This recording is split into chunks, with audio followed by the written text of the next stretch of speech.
இப்ப என்ன படுக்கணுமா? சீ.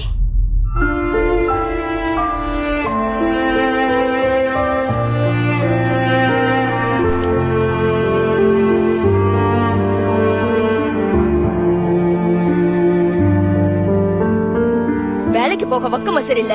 வந்துடுறான் நைட்டு 10 மணி ஆனா தாப்பா போடுறதுக்கு. அப்படி என்ன குடும்பத்தை காப்பாத்த தெரியாத உனக்கெல்லாம் நைட் ஆனா மட்டும் கரெக்டா அந்த ஞாபகம் வந்துடுது.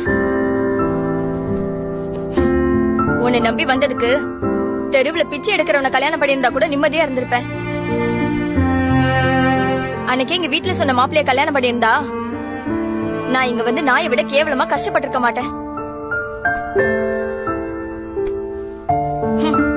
நீ எல்லாம் ஒரு மனுஷன் உன்னை நம்பி வந்த பாரு. என் புத்திய செருப்பாலே அடிச்சுக்கணும்.